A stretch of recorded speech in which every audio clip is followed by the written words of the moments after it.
What's up, everyone? Welcome back to another fun-filled episode of the Between the Tackles podcast. I'm Burge. I'm here with Manish tonight. We have a very special episode here. Manish, you want to tell us what we're going to be getting into tonight? Yeah, we're really grateful to welcome a longtime NFL reporter, Sports Illustrated for almost 30 years, New York Newsday, and then going way back, Cincinnati Enquirer, and then finishing up at NBC Sports.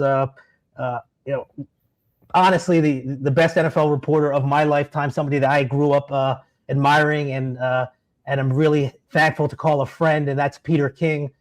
Peter, in air quotes, is retired, but is still working with Jim Gray on the Let's Go podcast. You can find that wherever you listen to podcasts.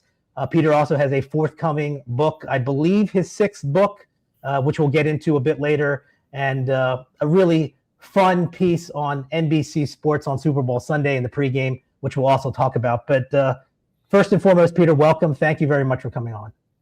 My pleasure, guys. Happy to be with you tonight. Obviously, the jumping off point is the hot button topic of the week, and that was the surprising news in a report by ESPN, Seth Wickersham and Don Van Natta, that Bill Belichick did not get in his first year of eligibility into the Pro Football Hall of Fame.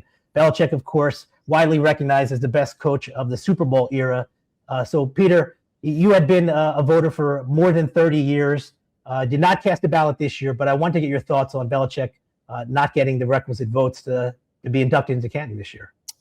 Yeah, when I retired, Manish, in 2024, I also left the Hall of Fame committee. So I've been replaced. I haven't voted the last 2 years. So it's over for me. It was time for new voices to be heard, I thought. So obviously I was surprised. I think everybody is surprised that Belichick did not get in. I think it is I think it's a mistake. But I've always sort of felt on the committee that my vote counts the same. When I left, I was one of 50. For a while, I was one of 48. Then I was one of 40 or one of 36 or whatever. It's varied a lot over the years. And when I first got into it, I think there were 34 voters back in 1992, if that many. But be that as it may, I don't know. I wasn't in the room.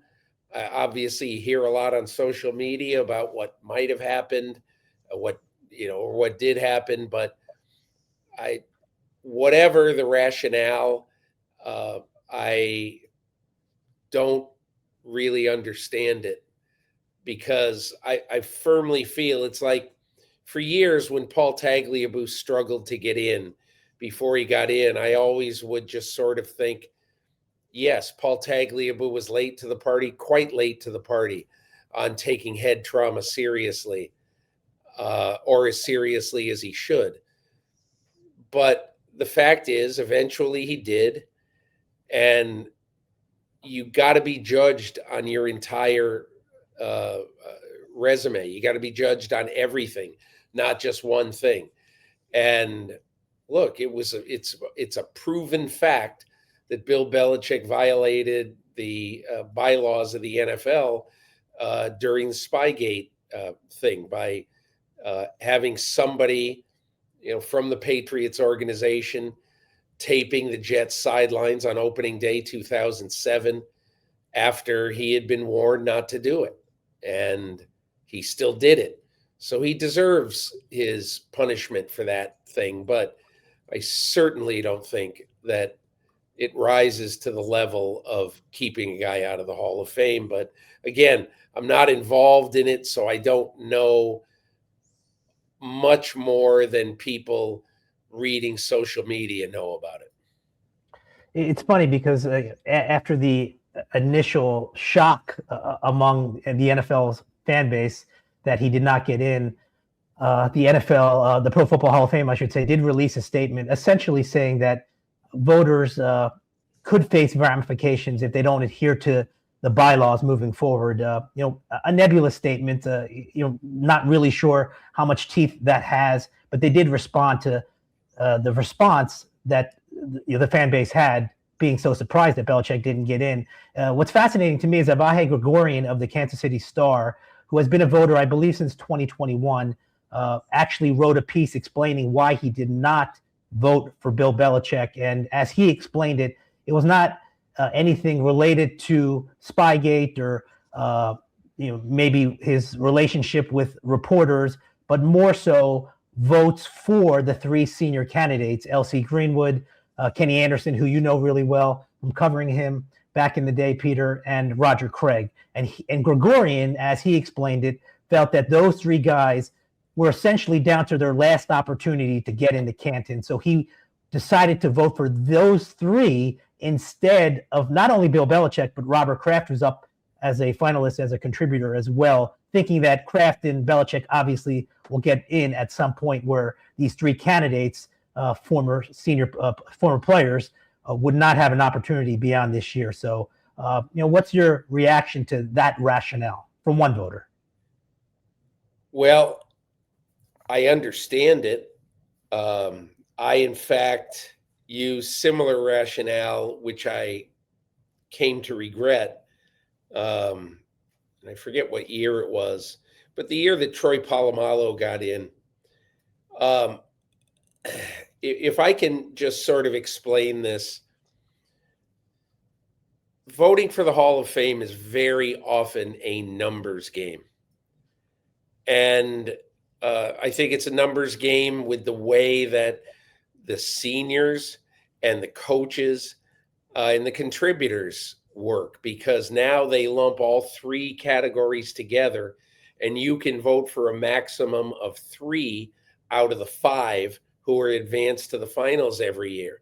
So Vahe, obviously, in what he wrote, in saying he wanted to vote for the players because this was, in all likelihood, their last year, I understand it, but I did the same thing in 2020. I did not vote for Troy Polamalu for the Hall of Fame because my theory was that Troy Polamalu is going to get into the Hall of Fame easily.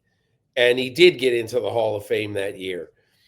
And my belief is that there were other people who I thought were really on a razor's edge that year, including Tony Boselli, who I was a big advocate of. And so I said, look, me not voting for Troy Polamalu is not going to hurt him. And it didn't hurt him. He made the Hall and all that. But I realized after I did that I had made a mistake. Because I think if you are on the Hall of Fame committee, you have to abide by the bylaws of the Hall of Fame. And the bylaws say that you have to vote for who you think is most deserving. They don't say that, okay, if you think a guy is most deserving, but you're sure he's going to get in, it's okay to not vote for him if you want to vote for other people. And so, I'm sure that had a lot to do with why Belichick didn't get in. Yeah. Whether other people felt that way, at least one person did. And I guess the point is that I think it's wrong. I don't just think it's wrong. I know it's wrong. I was wrong in 2020 when I didn't vote for Polamalu because I knew he was going to get in and I wanted to vote for somebody else. I'm sure that Vahe and others, if anybody else did this, were sure he was going to get in. And what harm can my vote do if I vote for somebody else? Well, when I voted for somebody else in 2020, it didn't hurt Polamalu because he made it. But obviously, unless Vahe believes that Ken Anderson is more deserving for the Hall of Fame than Bill Belichick, which would be shocking to me that somebody would think that, you're kind of, what you're doing is you're taking law into your own hands. And again, I like Vahe, I really do, but it's not what our charge is. Our charge is to vote for the people we think are the most deserving. Yeah, it's I mean, I can't believe we're having this conversation. The notion that Bill Belichick wouldn't get in his first opportunity, but everyone has a different motivation for their votes. No, so Bill Belichick, as we all know, I think he's linked forever to two quarterbacks. One, of course, is Tom Brady. The other is Eli Manning, who beat Bill Belichick's teams twice in the Super Bowl. And according to Ian O'Connor of The Athletic, Eli Manning also did not get in this year. And this was Eli's second year. Eli, being in New York for a long time, has been such a polarizing figure, even when he was playing, and you're fully aware of that, Peter. But the two Super Bowl MVPs should, I think, count enough for him to get into Canton. But now, for his second consecutive year, he's going to have to wait. What are your thoughts on Eli not getting the requisite votes either this season? Well, I kind of always knew that it was going to be difficult for Eli, even though I believe he should be in the Hall of Fame. And let me get to that first. I believe that when you perform at the absolute top of the game in the two biggest games of your life, when you evade a sack and you throw a pass that David Tyree catches as some miracle in the Killing first me game, over here, and then you in the second and you go on to beat the great Brady and Belichick, and then 4 years later you make a pass to Mario Manningham. And I remember talking to Eli about 4 or 5 days after the game for my week after the game column. And I said, how does it feel to know that on the biggest pass of your life, you made the best pass of your life? And, Eli, and I don't mean this in a negative way, Eli never says anything. He's not, he's just a aw shucks guy, and so, he didn't say anything particularly profound, but Eli Manning made the biggest pass of his life on the biggest play of his life, I think, in that pass to Manningham up the left sideline that sort of put them in position to beat the Patriots. The point is, I think Eli Manning belongs, but whatever. The reason it's going to be difficult is that he had a lot of mediocre years. There's no doubt about it.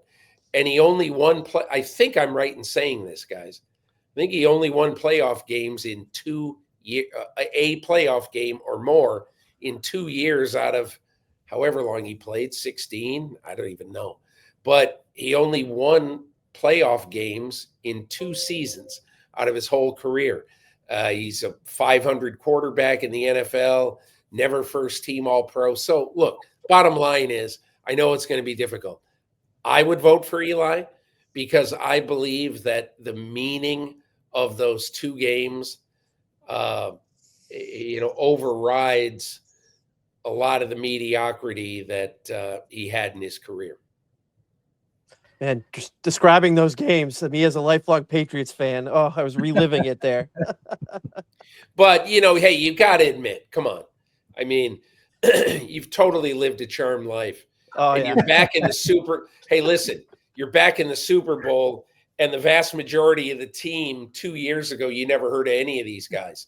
So, I mean, this is, this Super Bowl, this reminds me so much of 2001.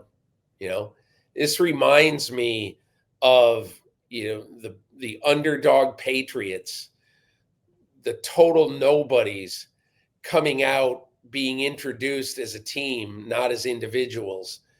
That's still, people are surprised to think they won that game, but it just shows you in football that on any given day, a really smart game plan with a great coaching staff can beat anybody in football. Absolutely. And, it's funny you bring that up. I mean, I'm a spoiled Patriots fan. I would be the first one to admit it.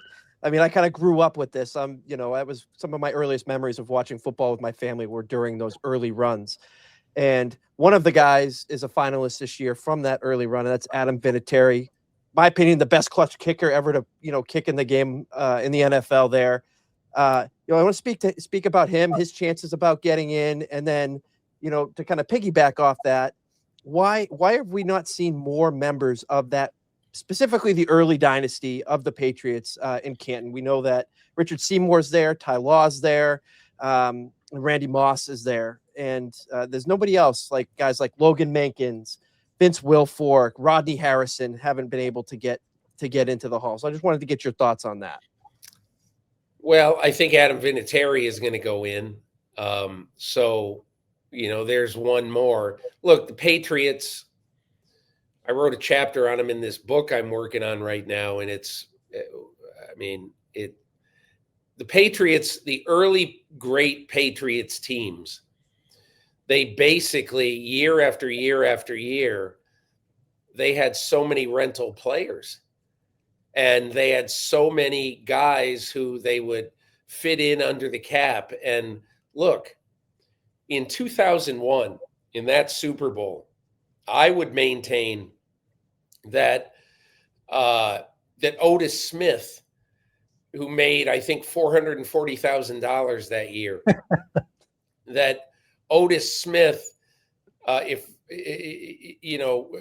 you could argue that he should be in the discussion for the MVP of that game.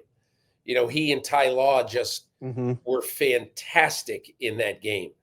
But again, my only point of this is Corey Dillon came in for a cup of coffee, and Antoine Smith, and even Mike Vrabel was there for a little bit longer than that. But I think the problem with a lot of the arguments to get people in the Hall of Fame is that a lot of those guys just weren't there for very long.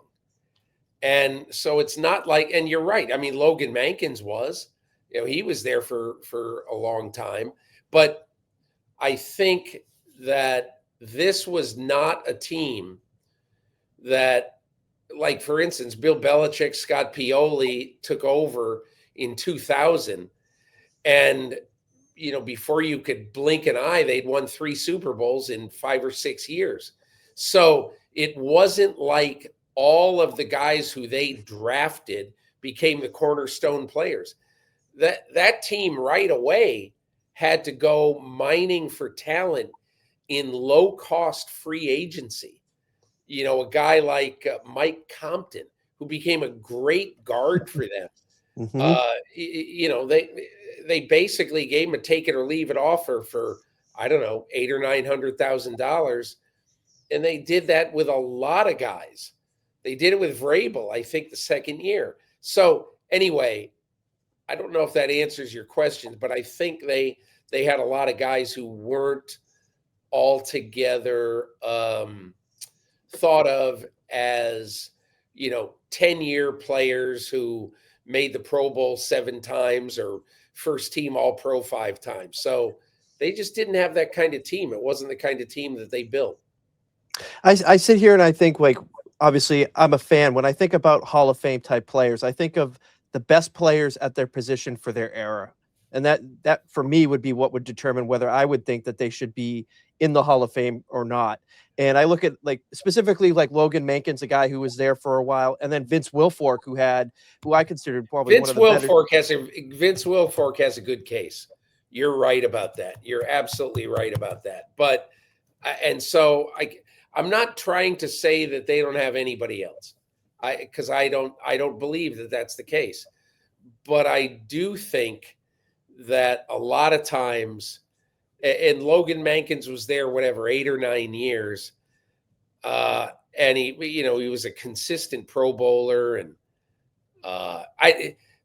I'm not here to argue you out of your thought. I'm just saying that, let's just say you put Logan Mankins up against Will Shields, and I don't even know who would be, a good comp for him. But I guess what I'm saying is, if you put him up against, let's say, Jari Evans or Marshall Yanda. I mean, there's some pretty good competition in those days. And like, there's a good chance that the two guys I just named, Jari Evans and Marshall Yanda, might be the two best guards of the first 15 years of this century. And they haven't gotten close. Who knows? Maybe they got close this year. I don't know. But there's some good competition. So anyway, that's kind of what I think. Oh, you answered my question. Are you surprised, Peter, that I know the contributor category is, there are no hard and fast rules, but are you surprised that Robert Kraft, operating under the assumption that he does get in this season, has waited this long to get in? I don't think you should operate under that assumption. I have no idea, but everybody always thinks, well, he's going to get in this year. Come on, he's got to get in. But listen, and again, I'm not in there, so I don't know. And even when I was in there, I didn't walk around and say, why aren't you voting for Kraft? I don't even know if they are voting for Kraft. It's a private vote. But I think the one thing, this Kraft thing bothers me a little bit, because someone who has been the owner for, I would say, 4 distinct teams with 3 different coaches, two of whom he hired. When he hired Bill Belichick, Art Modell said, if you hire Bill Belichick, it'll be the worst mistake you'll ever make. When he hired, Mike Vrabel, everybody said, you can't fire Gerard Mayo after 1 year. It's ridiculous. But he did anyway. And look, he made the Patriots got to a Super Bowl when he first bought the team, largely on, the back of Bill Parcells and his decisions. But then, in 2000, he's got everybody in the world tell him, don't hire Belichick. He hires them. They win 6 Super Bowls. And everybody said, oh, my God, you're firing Gerard Mayo after 1 year? That's absolutely ridiculous. You can't do that. Well, he did it, and now they're in the Super Bowl again. So my whole thing, I think, about all this is that, at some point you have to say, and whatever the reason is, and I don't know what the reason is, you have to just say at some point, okay, listen, I need to rethink my position on Robert Kraft, okay? For whatever reason, because I think Belichick did it all, or Brady did it all, or he didn't have anything to do with it, or I don't believe he really had a big hand in the 2011 labor negotiations. And in the week that his wife died, Jeff Saturday said he was the key to solving the roadblock that we had between players and owners late July 2011, so that no games were lost. And if you don't believe that he had something tangible to do with all of the TV negotiations, or that he had a legitimate role in helping his team get to 10 Super Bowls, I can't help you. There's no reason then to put any owner in the Pro Football Hall of Fame. So the longer he stays out, the more I say, I hate to agree with conspiracy theorists, but the longer he stays out, the more I say, I find major fault with the voters about that. It's wrong. There's one topic, you and I discussed this years ago. I think I'd reached out to you because I was curious about your thoughts on Wes Welker at the time, and if he could string together a few more years, could he be considered a viable candidate for the Hall of Fame? And you made it clear back then, and I know that you still feel this way, that the wide receiver position is a very odd position. Statistically, you would think there's a lot of guys who probably deserve consideration, but I know you have some strong feelings about that. This year's 15 candidate pool includes a first-timer in Larry Fitzgerald and also Reggie Wayne and Torry Holt. So can you just kind of dive into where you fall on how often and how many wide receivers are deserving of this honor? Look, my last few years on the committee, I think 4 times I was in the room for the discussion on Torry Holt and Reggie Wayne.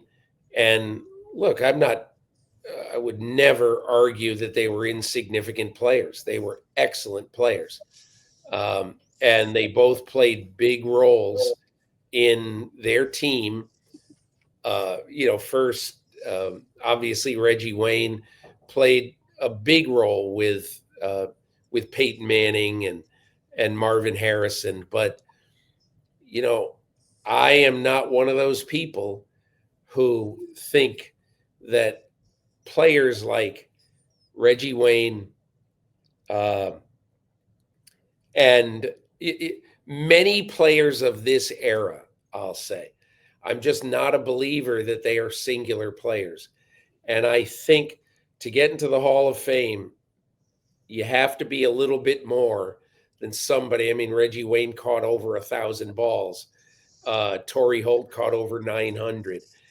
They each obviously have a lot of touchdowns. But I can think of a lot of receivers in NFL history who didn't get drafted by the Indianapolis Colts. They got drafted by the Tampa Bay Buccaneers. And they had whoever throw into them and not Peyton Manning. And they didn't have Kurt Warner in his prime, with the incredible years that he had. And again, I know that sounds like, oh, well, you're dissing Torry Holt. You're dissing Reggie Wayne. I'm not. I just did not watch those teams a lot in those years and say what I see when I say, or say what I say when I watch Jackson Smith and Jigba, or when I watch Justin Jefferson, or when I watch Puka Nacua. Those guys, to me, are incredible football players who are going to be really, really good. Amon-Ra St. Brown, who I love watching all 4 of those guys. And I just don't, when I watched Reggie Wayne, I watched a guy who was a tremendous complimentary player and was a great asset for Peyton Manning. But if you ask me to name the amount of great catches and the amount of, plays he made in the field, that I just said, wow, look at that. Now that's an incredible receiver. Sorry, I just didn't see that. Now, I've said this about everybody if I say I'm not going to vote for somebody. Okay, you got my opinion. Why don't you ask other people on the committee? If they're not getting in, there's a reason. And the reason is they're not getting enough votes. They're not getting enough votes because I think that a lot of people feel, probably the way I do, that they were really, really good players. But in my opinion, they belong in the Hall of Very Good. That's interesting. Would you classify a guy like Larry Fitzgerald in the same kind of category? Oh, then? No. Okay. Are you kidding me? Larry Fitzgerald caught 1,400 balls or whatever he caught. He was within a year and a half of catching or passing Jerry Rice. And he was healthy enough to do so, by the way. Yeah. Okay. But he came close. He's the second leading wide receiver of all time. I mean, here's a guy who's got more than 300 catches more than any other wide receiver who ever played football other than Jerry Rice. More than 300 more than Marvin Harrison, Chris Carter, Tim Brown, Terrell Owens, all these guys. I mean, he just, anyway. And also, look at the list of quarterbacks Larry Fitzgerald played with. Bingo. Just look at him. Yeah, he had Kurt Warner for a while. He had a lot more of the Max Halls of the world than Reggie Wayne had Peyton Manning. That's, just look at the list of quarterbacks he played with. It's not good. And so I guess what I'm saying is Larry Fitzgerald, I mean, I don't know. I don't know who's getting in this year. I don't know what the story is. Larry Fitzgerald is the most deserving guy on that list. I mean, Drew Brees is too, but Larry Fitzgerald is the most deserving person on that list this year. Yeah, and he's also one historic Santonio Holmes catch away from being a Super Bowl champion. Who do you? I mean, you mentioned Brees and Fitzgerald. I think they're locks. I'm pretty sure they're getting in. Who else do you like? You don't have a vote this year, but if you did, who else would you choose among that group of 15? Well, it's interesting that you asked that question because somebody asked me that about, I don't know, a couple of weeks ago and said, who do you like? And I said, well, I'm probably not going to like the people who most people like. Okay. Because, and again, it's an odd way to look at this. All right. But I think the way I look at it is I look for somebody who is absolutely special at his position. And the third guy on my list would be Adam Vinateri, because Adam Vinateri, in my opinion, if you look at the Patriots won all those Super Bowls by 3 points or 4 points, whatever, but they were all like, just nip and tuck games. And Vinatieri certainly was the difference. In the first one, he had obviously a huge game against the Raiders before that first game. So I just think he's the most clutch big game kicker that I ever covered, certainly. After that, Marshall Yanda would be next on my list. I think he was, interview J.J. Watt about Marshall Yanda. I mean, he had he was one of the most unnaturally strong guys, country strong guys to ever play pro football. And I think probably beyond that, I think Willie Anderson is really deserving without any question. But I think beyond that, it would be hard for me not to vote for Luke Kuechly. I think he was a tremendous player and very, very worthy of induction in Canton. How about, and I'm admittedly too young to know anything other than the 1981 Super Bowl that Kenny Anderson played in. Obviously, a great year for him, winning the MVP, but he was, an older player at that point. I did not see him in the 70s. When you look at Roger Craig, Kenny Anderson, L.C. Greenwood, who, again, virtually everybody on that Steel Curtain defense is in the Hall of Fame. I didn't get to see any of them other than highlights. Which of those guys do you think are worthy? If you operate, and this is not the smartest assumption, but if you do, play the odds and say that Kraft is going to get in, that only leaves two more spots. We know Belichick's out. It only leaves two more spots of those three senior candidates. But the problem with saying it only leaves two more spots, you have to think of the math on this, which is, I think it would be a surprise almost any year if more than one guy gets in, because I want you to think of this. There's 50 voters. Those 50 voters are handed a list of 5 people in the senior coaching or contributor category, a total of 5. Okay, so there's 3 players, there's 1 contributor, and there's 1 coach. And you have the ability to vote for 3 of those 5 for election to the Pro Football Hall of Fame. So if you have the ability to vote for 3, think about this. It takes 80% of the vote for somebody to get in. So you look around the room, 40 people have to vote for one of those 5, for that person, for one of those 5 to get in. 40. So let's say, for instance, and I'm just going to guess because I'm still really surprised about Belichick, but let's just say that Belichick got 38 votes, and I don't know what he got, but let's just say he got 38. Just say for fun. That leaves 112 votes. All right. So now you have to ask yourself, there's 4 people left. All right.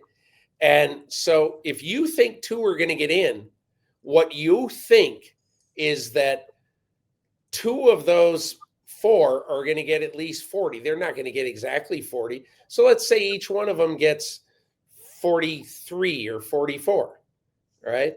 So that means that you now have gotten 38 votes taken away from Belichick, and you've gotten 42 or 44 apiece. That's 88 more, 85, 88, 89 taken away by 2 more. So what it means is that you only have a handful of votes left. And I don't think that's the way it goes. I think you have a bunch of people in there who want to vote for Kenny Anderson. I think you have a bunch of people who want to vote for LC Greenwood.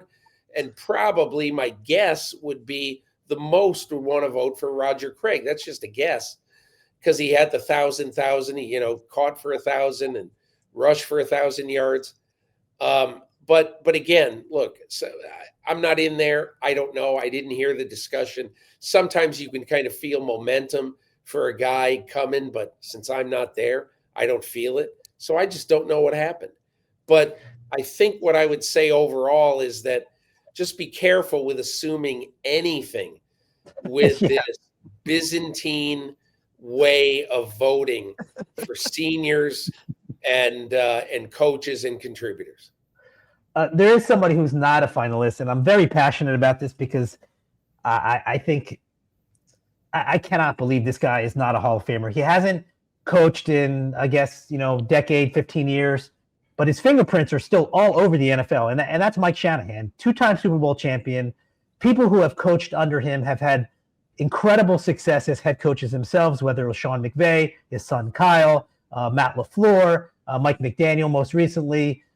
Anthony Lynn played for him in Denver. We know about Gary Kubiak being a head coach. He has had such an influence in this league, not only on the field, but in terms of a mentor and really raising these young coaches to be highly successful head coaches in the league. Yet he's not a finalist. I don't quite understand how Mike Shanahan is not a Hall of Famer. Where do you fall on that? Well, I think Mike is the most, other than Belichick, I think Mike is the most deserving coach who's not in the Hall of Fame. There's a lot of reasons, but one of which is in whatever year it was, 1997, maybe 98, when Denver played the Packers in the Super Bowl. Packers were 11-point picks in that game. And in that week, or in the 2-week period, in that week, when the Broncos came in on either the Monday or Tuesday of that first week, Shanahan got them together and he goes, hey, the Packers have the most impressive defensive line in football with Reggie White and Santana Dotson and Gilbert Brown. He's the best nose tackle in football. And, they're going to be hell on wheels to block. It's going to be terrible, or it's going to be hard. But that's not who I'm concerned with on the defense. I'm concerned with Leroy Butler, because if we stop Leroy Butler in this game, I will guarantee you we'll win the game. And I'm going to tell you why. So we went in to all the X's and O's about why Leroy Butler was the guy they had to stop. And in that Super Bowl, Shannon Sharpe was their best receiving weapon at that point, the tight end. And he basically told Shannon Sharpe, look, where you go, Leroy Butler is going to go. I do not want Leroy Butler in the middle of our running game, stopping our running game and being a roadblock for Terrell Davis. So I know you're not going to love this, but you're going to be split out wide all day, and you're going to take Leroy Butler with you. And that's exactly what happened. Terrell Davis had whatever he had, well over 100 yards. Yeah. They won the game. They shocked the Packers. And I have always, whenever I've discussed coaches and that, it's always said in those meetings and when we discuss things, well, Mike Holmgren, he took 2 teams to the Super Bowl. He won with one and all that. Look, I love Mike Holmgren. Don't get me wrong. I shouldn't say I love Mike Holmgren, but I mean, I love him as a candidate, and I really, really like him as a person and a man and a coach, okay? But I really like his case. But let's be real. He was an 11-point favorite with a great team, one of the great teams of his day, that Packer team. 11-point favorite over the Denver Broncos. And in that game, Mike Shanahan outcoached him, out-strategized him, and he won head-to-head. And those 2 guys are in competition now for one of the spots in the hall. But ask yourself this question.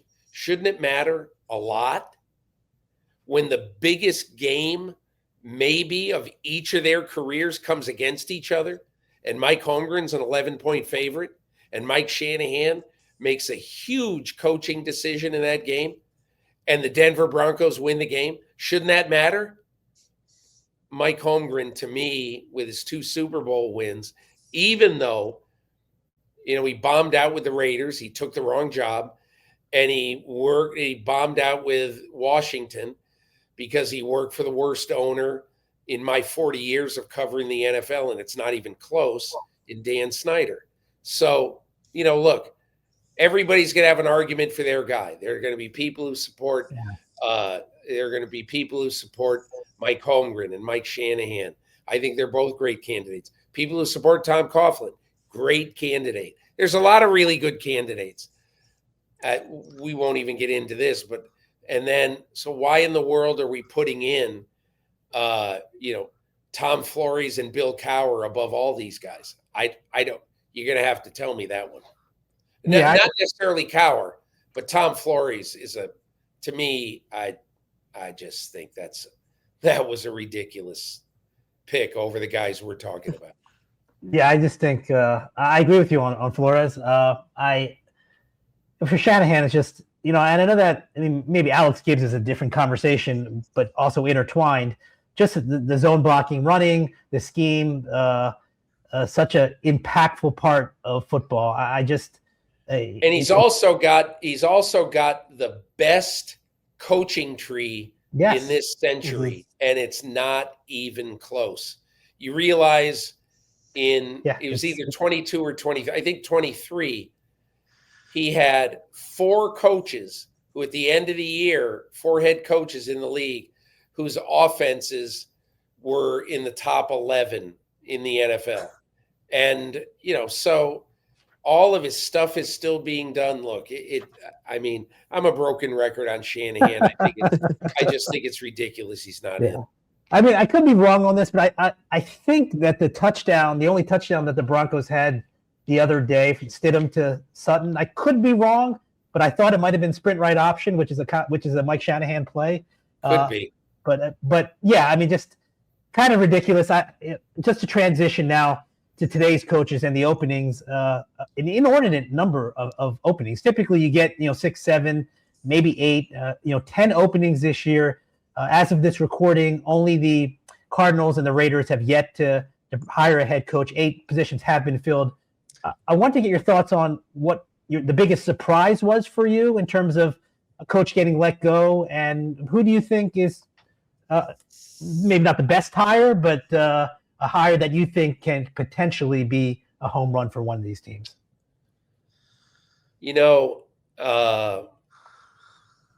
I was surprised by Todd Monken in Cleveland because I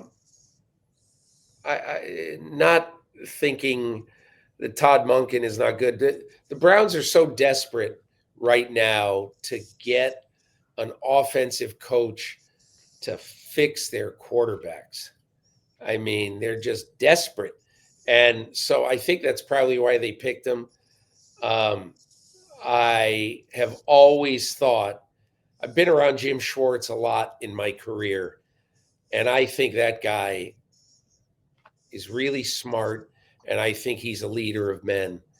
But again, I don't really know Todd Monken well at all. I might have talked to him once in my life, so I don't know. He might be fine, but that one surprised me. I was a little surprised that the Falcons jumped out for Kevin Stefanski. Not that I don't think Kevin Stefanski is any good, but I'll just say that, and I do mean this, I like Kevin Stefanski as a coach.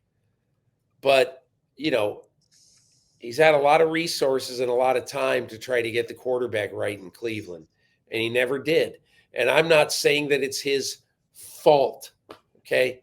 I'm just saying that he's an offensive guy. He never fixed the offense. So, you know, that is one of the reasons. Why did Brian Daboll get fired? He's an offensive guy who couldn't fix the offense and all that, whatever, consistently. So, you know, that kind of stuff always surprises me a little bit. But I think the one other thing that is notable, at least to me, I spent a day with the Broncos in mid-season for this book that I'm writing right now, and was really impressed. I was really impressed with Davis Webb. And I think it sounds like to me that if he doesn't get the Raiders job, if he doesn't get the Cardinals job, I have no idea who's getting what job. And I wouldn't take those jobs anyway. I don't care if Tom Brady is the president, the cook, the whatever. I don't care. I mean, the Raiders are where, you know, you know what the Raiders are. They're not good. But nor are the Cardinals. But if I were Davis Webb, I'd probably stay one more year at least with Sean Payton, run the offense, maybe even call the plays. And I'd stay one more year at least, because why would you want to cast your lot with one of those awful teams? And look, if I'm the Raiders, first of all, it looks like if I'm them, I'm in no hurry to hire anybody. I'm really not. Because, you know, first of all, the cream is gone. And now I might go into a second round of talking to all the people I haven't talked to yet. Okay. But the only reason I say that is that I think they have one big move left. I think they have the ability, and what I'd do if I were them is I'd trade Maxx Crosby. I looked at Tankathon recently. I don't have it in front of me, but so the Lions are maybe 17th in the first round, somewhere around there, 16, 17. Just trade Maxx Crosby for the 17th pick and maybe a 4th round pick, and just walk away and start rebuilding a bad team. You know, if you looked at the Raiders last year, at one point I looked at them and half the guys starting on their defense were throwaways from veterans who were 29 years old or 27 years old on their third team trying to eke out another year or two. And look, a lot of these guys are still pretty good players, but you don't build for the future by signing Devin White, you know, for 1 or 2 more years. You know, they've got a good general manager in John Spytek. They need a bunch of draft capital. And that's what I'd do if I were them. Yeah, it's fascinating that you mentioned that, because along those lines, you know, the Jets, who obviously have made their fair share of mistakes for a very long time, I thought did the smart thing with their new general manager, Darren Muji, who came from Denver, in trading Quinnen Williams, who I think is an exceptional player, and Sauce Gardner, who may not be as good as, you know, some of the accolades he's gotten. He turned those guys into 3 first-round picks for a team that was going nowhere with those 2 players. and he's doing exactly what you're suggesting the Raiders do by Well, moving off. I agree with you, and I don't think it's a bad strategy. But the one thing you have to do while you're on the road to doing that is you can't have a hopeless, hapless, ridiculous team. That's what the Jets were this year. And for some reason, whatever the Jets touch turns to crap. And that is what has happened with them over the last few years. It's sad. You don't wish that on anybody. But, they bring in a coach who was one of the best defensive players in their recent history, in Aaron Glenn. Great guy, Parcells' disciple, got everything going for him. And was that season one of their biggest disasters ever? Yes, it was. And at the end of it, does he have any coaches left? Is he just standing there alone at the bow of the ship? Just saying, "Hey, anybody want to come and work for us?" This is a really bad situation. And so, while I applaud them for saying, "Hey, let's look at the future," and all that, let's be honest. Really, let's be honest about all this. Okay, you've got to do a better job holding the fort until the new stars come in, until you get fortified. You got to do a better job than what Aaron Glenn did this year. That was a debacle. Yeah, it's funny.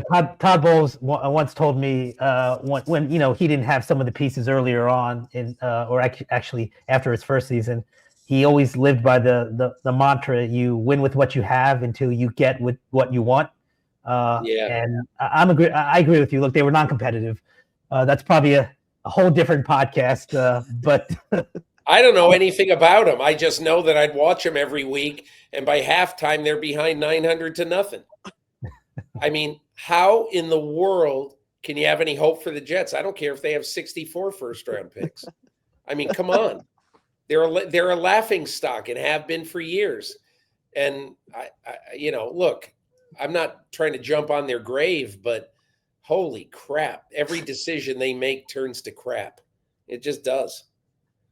I want to talk about another team in the AFC East that moved on from their coach, and that's the Buffalo Bills. Were you surprised with Sean McDermott getting let go after that game in Denver? And how do you feel about the hire of Joe Brady? That's another one that a lot of times we can sit on the outside and say, oh my God, they shouldn't have fired McDermott.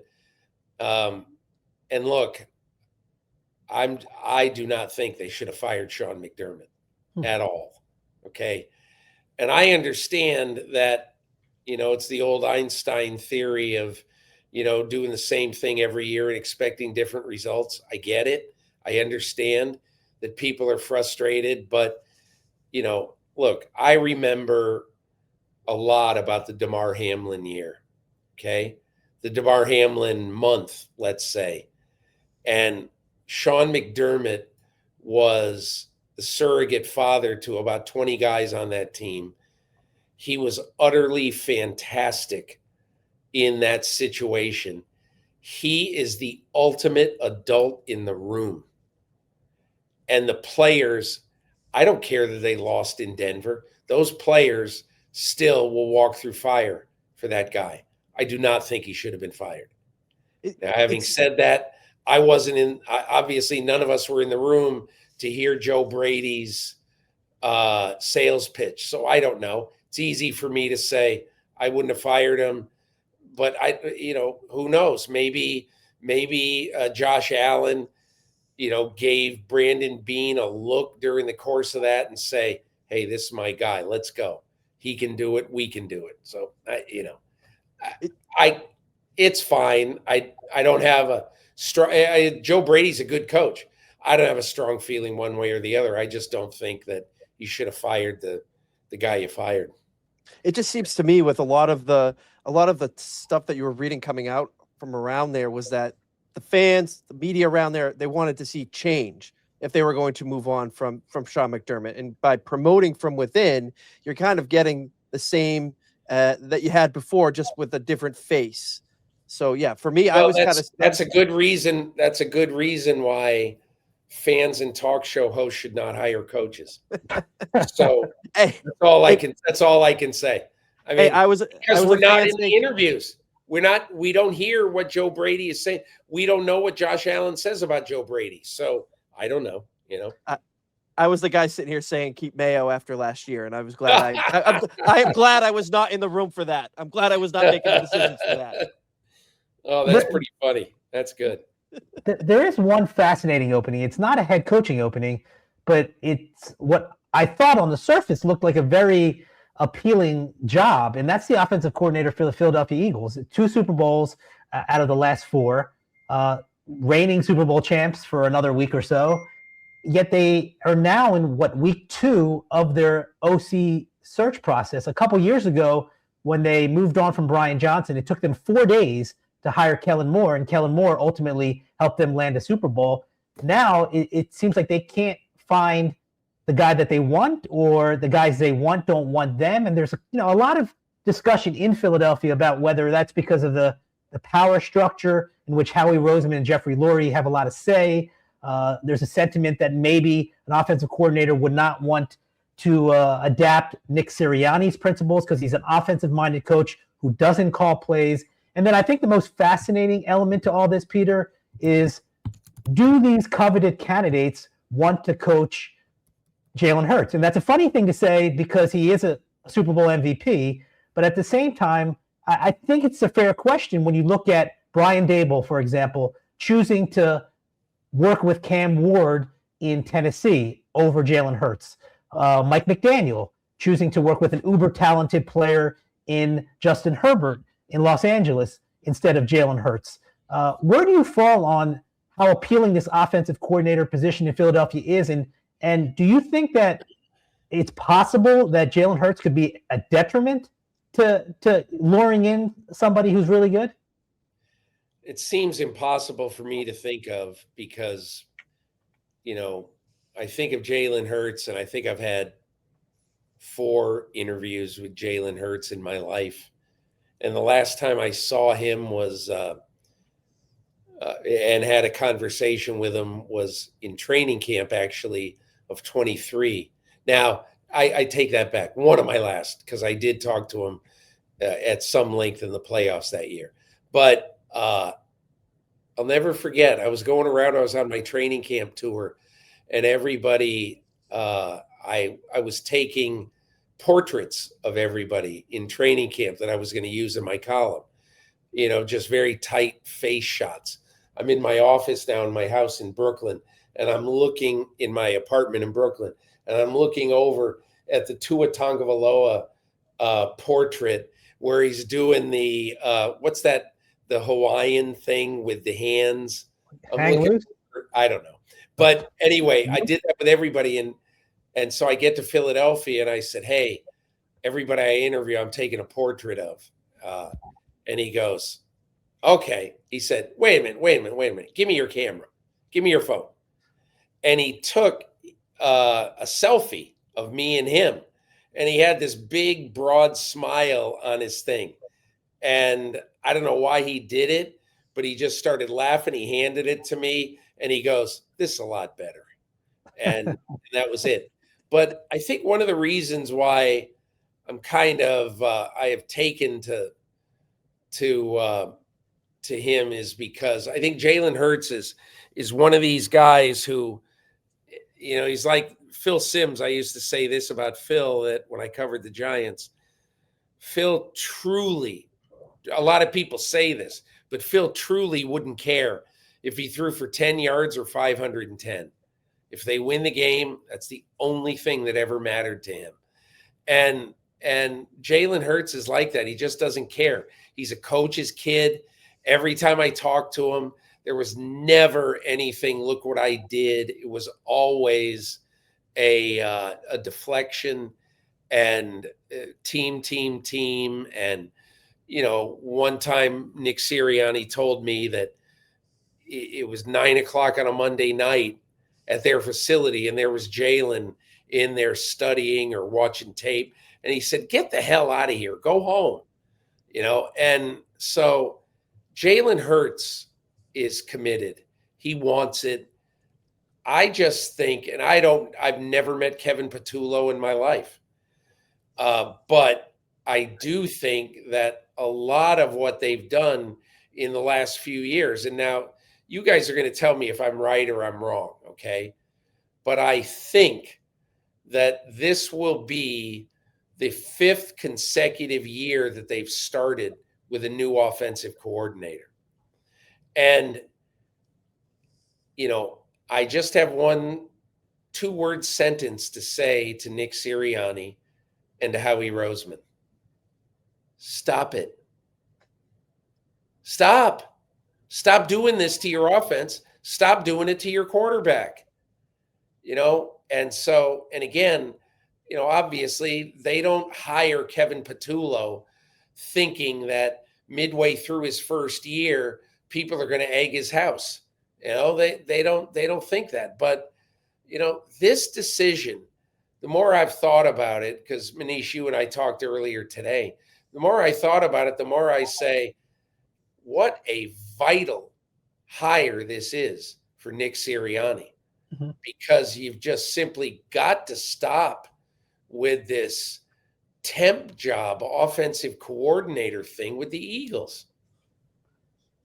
Do you think, though, that, look, Hurts is in whatever, year 6, 5, 6, whatever it may be, and once you get to that stage, I'm not saying you can't grow. Obviously, you can grow as a 30-plus-year-old quarterback. But do you think that some of the candidates are thinking it might be a little bit harder to, I don't want to say break bad habits, but reach another level with him versus a guy like Cam Ward, former number 1 pick, only 1 year of experience. He's moldable, for lack of a better phrase.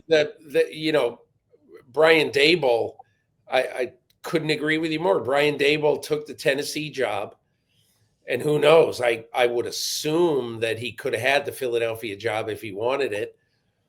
But I think,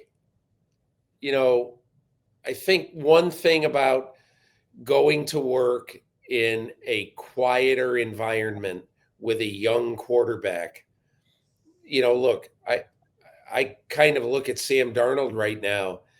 Half of me says, oh my God, everybody should have seen that coming. Come on, why couldn't you see that when he was coming out of USC? But this is, after all, year 8 for Sam Darnold. So everybody can say, see, I told you, I loved Sam Darnold back in the day. Well, he ended year 7 looking like an abject disaster.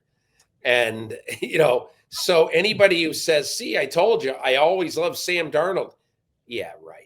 Why don't you tell us about the time that, why don't you tell us about the time you had the 7 lotto numbers correct, and you were going to win $16 billion. Oh, but I just got one number wrong. Come on. Nobody. Peter, I will say, I will say, I'm completely biased. I always thought Sam Darnold was going to be great. Now, I saw him from day one, and I saw what he could be. Here's the thing. If I said to you 2 years ago, hey, remember, you're the one who said 5 years ago that Sam Darnold was going to be great when he couldn't get off the bench in Carolina or San Francisco in consecutive years, what would you have said then? Would you have said, oh, no, you're wrong. I guarantee you that he's going to go to a team or he's going to find a place and he's going to be an all-pro? No, you wouldn't have said that. You would have said, I guess I blew that one. It wouldn't be the first time. It would have. It definitely would not have been the first time that I blew a prediction. And speaking of Sam Darnold, the Super Bowl 60 coming up, a really intriguing matchup between great defense and underrated defense and two interesting quarterbacks. I mean, you touched on Darnold, a great redemption story without a doubt. Before we get into a couple specifics of the game, I do want to circle back to championship weekend. And I want to ask you, I mean, you have covered the league for almost as long as I've been alive. Why do you think in this day and age that head coaches, smart head coaches, future Hall of Fame head coaches are seemingly allergic to field goals. I mean, it obviously came back to bite Sean Payton and the Broncos not going for a chip shot field goal, but you see it over and over, whether it's Ben Johnson, Campbell, all across the league. It's almost as if they completely discount taking the points, where for so long in NFL history, it was a no-brainer to take the points. Because every team now has summa cum laude people in the analytics department, and they have figured things out. And I'm not mocking them. I love analytics people, truly. I think they're really smart, and they question everything, which is fine with me.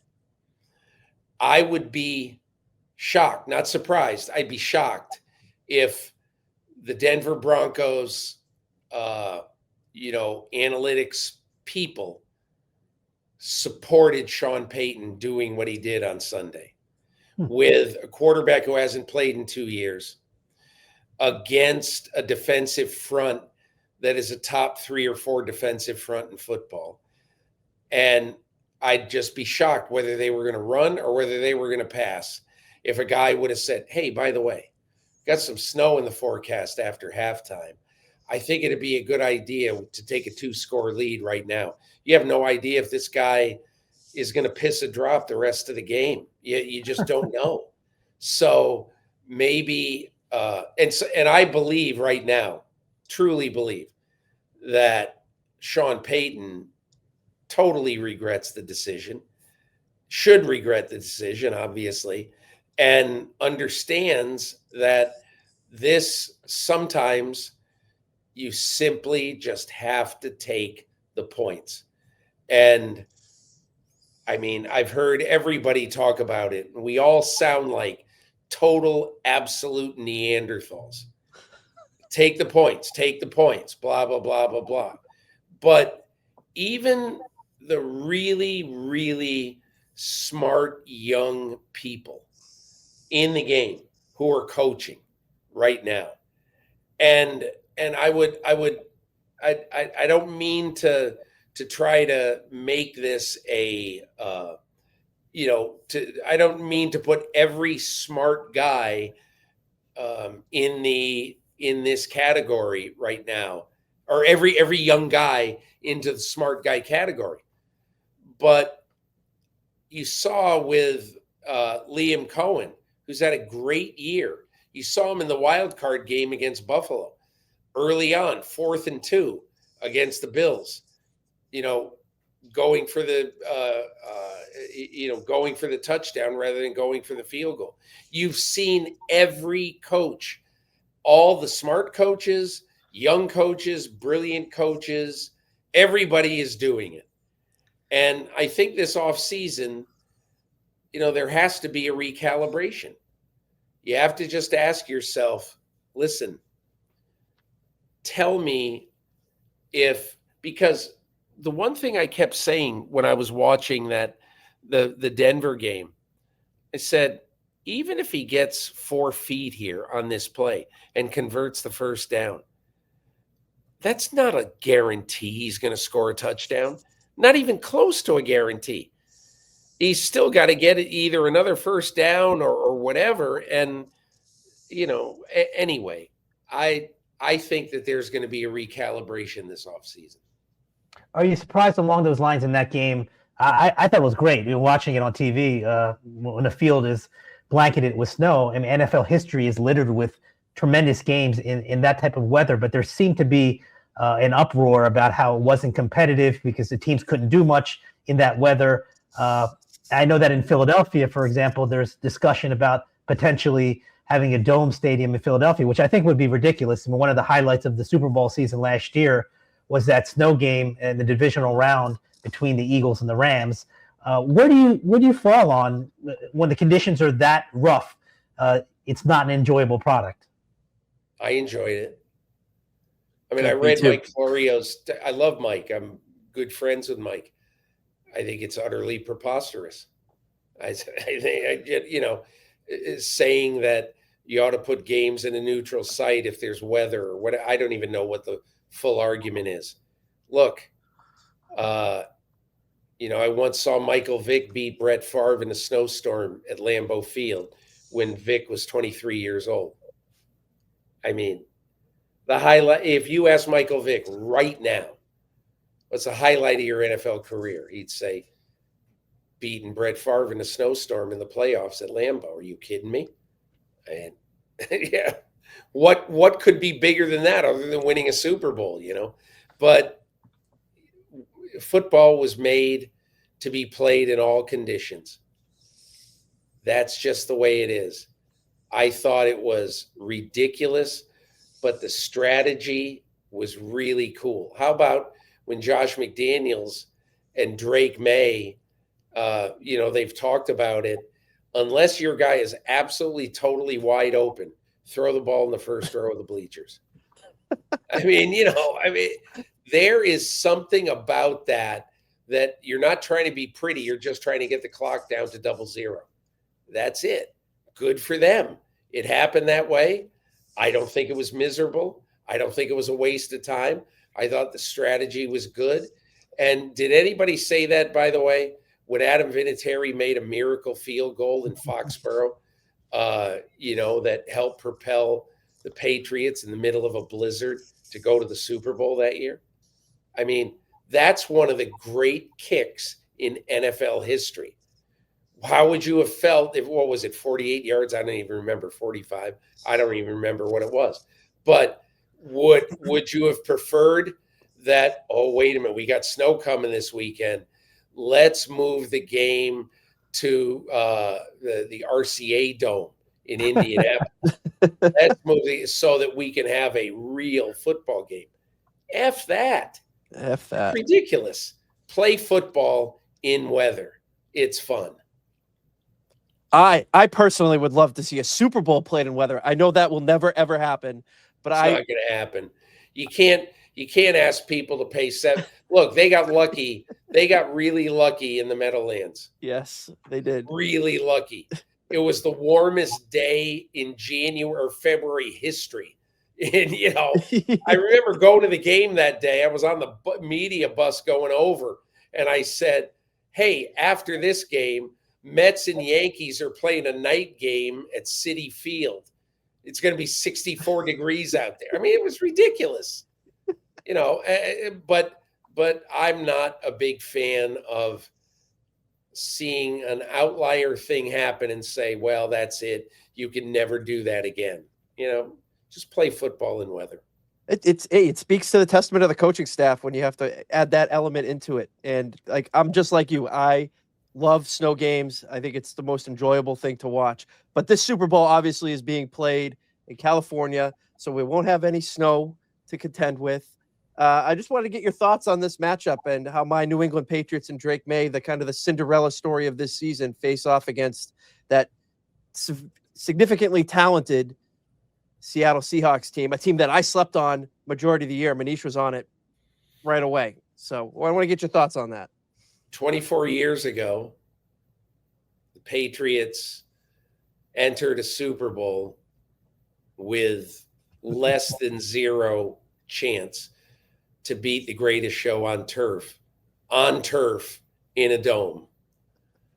And they figured out a way.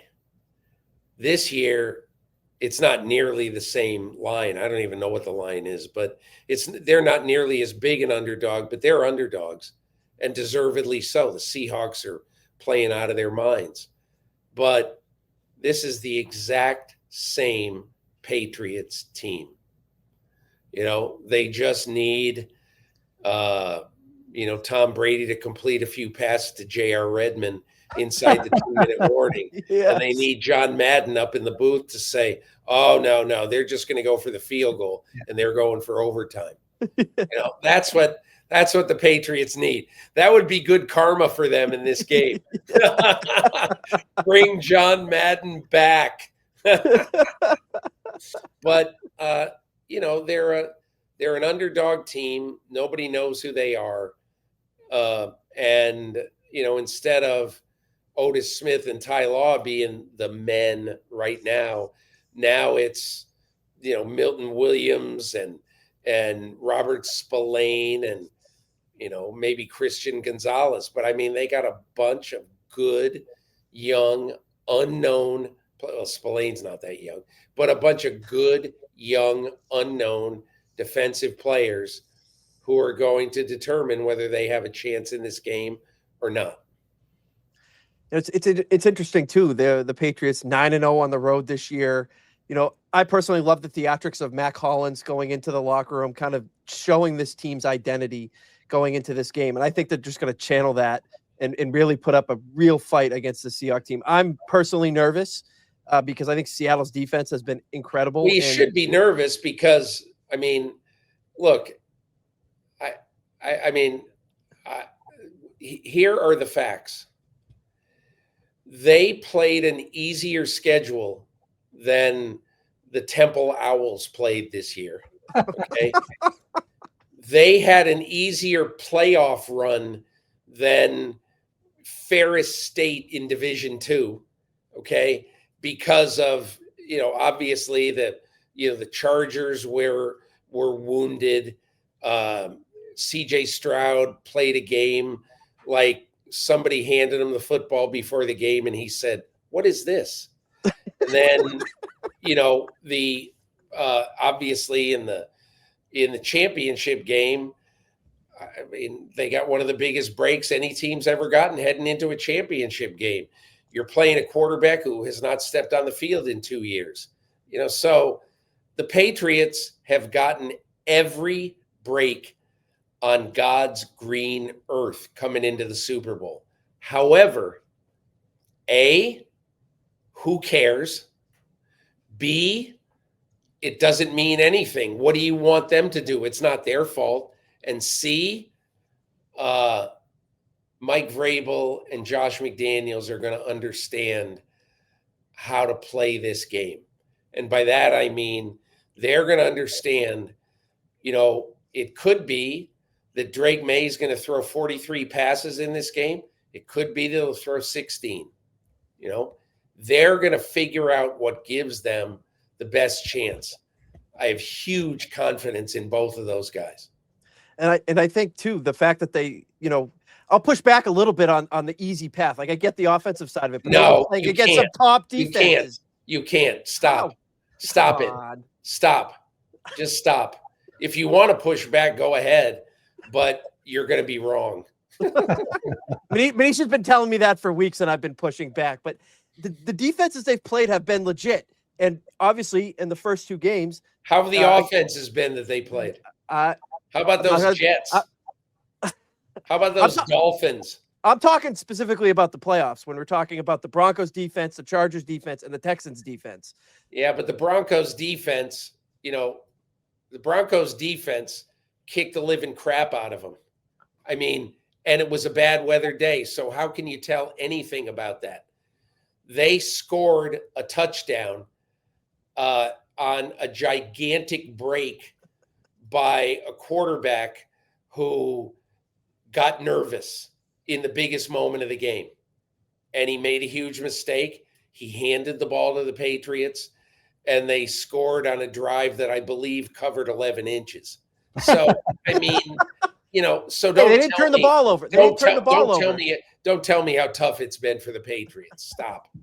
Defensively, it's been tough, but they haven't looked great through it. So I will give you that.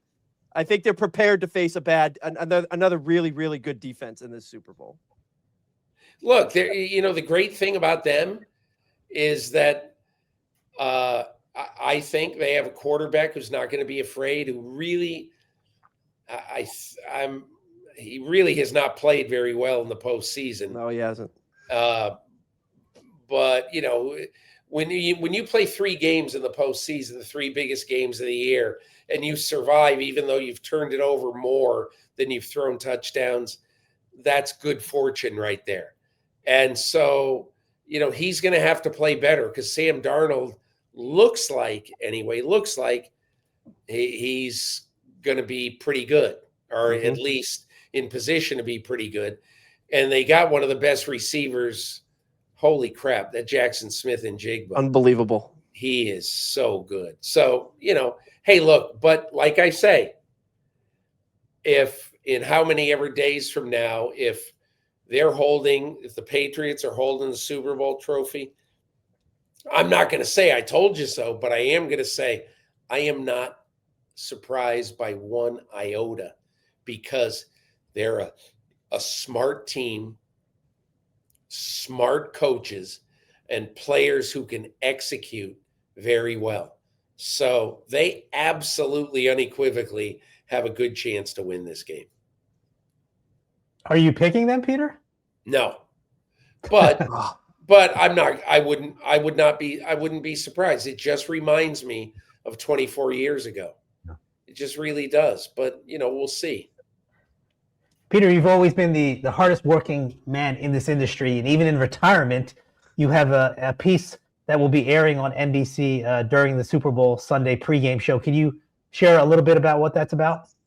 I'm doing. I did a story this fall. I proposed a story after last Super Bowl when I actually saw Tom Rinaldi's story that Brad Pitt voiced in the Super Bowl about the huddle, and thought it was really cool that you do something a little thoughtful in the Super Bowl pregame show is 3 days long. So you should, at some point, instead of having Al Roker cook tacos in the parking lot at Levi's Stadium, it's, you should have some time to do something that's a little bit thoughtful. And I just went around the country to 5 hinterlands places and said, what does football still mean to this country? And I went to a girls' flag game in the middle of Alabama, and you know what I did, Manish? I went to see Williams College play, and I highlighted Luke Mangini, and I watched the game with Eric Mangini. Oh, that's awesome. Luke is a sophomore linebacker, and my favorite factoid about this entire trip is that, I went there on finals week, and Luke Mangini, I can't even pronounce a couple of the finals, or the midterm week, excuse me. It was midterm week. I can't even pronounce some of the things, but Luke Mangini is like determined to be fluent in Japanese. He's just that's awesome. He is this. First of all, he's a football nerd, but he's also an academic nerd. And I came away with a lot of respect for him and a lot of respect for his parents. He was really raised well. But anyway, went around the country, saw a lot of cool scenes, went to a Native American reservation in Nebraska, went to a high school game in Alaska.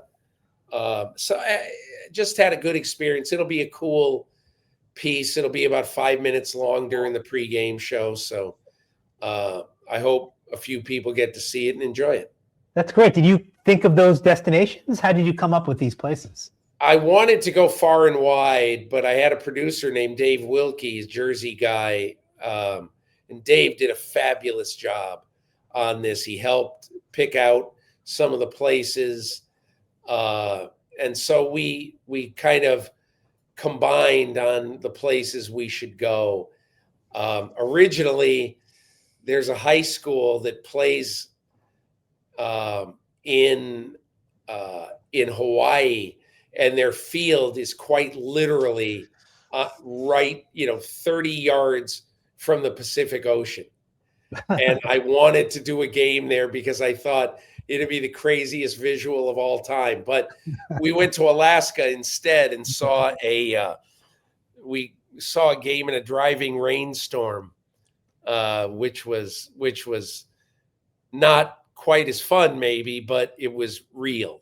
And I enjoyed it a lot. I enjoyed seeing a lot of kids who, man, high school football and small college football is so much fun and is so valuable to these kids. So I enjoyed that a lot.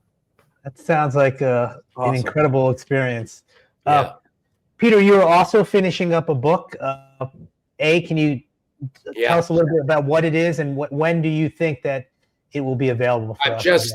As we record this, I got 3 chapters to go and a little more than 2 weeks to finish them. So you've just taken an hour and a half out of my life, and I hate you. I apologize. I'm sorry. But, well, if I didn't have such a big mouth, we would have been done a half hour ago. But I decided after I retired and I was sitting around for a while, I just decided that, look, I don't want to stay up till 4 o'clock in the morning anymore on Sunday night, but I do want to have something to do. And so I decided to go back and write a book about my 40 years covering the NFL. And each year is a chapter. 1984, my year covering the Bengals in Cincinnati, my first year. 1985, I revisit my interview with Pete Rozelle. Like I go back and I interview people who were involved in the story. The strike year in 1987, they played replacement games. Interviewed Chicago Bears replacement quarterback Sean Payton. And just every year I went back and I retell the story with new, and in some cases, a lot of sort of, what can I say? A lot of details that are just going to really surprise you, I think. But it was so much fun. And although I wrote it for a publisher, I really wrote it for myself because I wanted to go back and revisit, John Randall, 1998. He became the highest paid player in football. And I went to Texas where he took me back to the home he was raised in, a corrugated metal shack, about 400 square feet, where he lived with his mom and 2 brothers for 8 or 9 years. And I can't believe it would have been hard to think of his pets living in there, quite honestly. No bathroom, no anything, not even an outhouse. And at one point I see the tears coming down his cheek. And I just listen, Manish, I have been blessed beyond belief to be able to do what I've done for a living. I'm grateful. And I just really, with this book, I want to take people on this ride with me. I want to take them on the bus with me and John Madden. I want to take them into the room with Paul Tagliabue when he starts crying after 9/11. I want to take them into the night that I'm sitting there with Carson Palmer in his house in Paradise Valley, Arizona, and the game plan from the Cardinals comes through, and he works for the next 4 hours in pencil with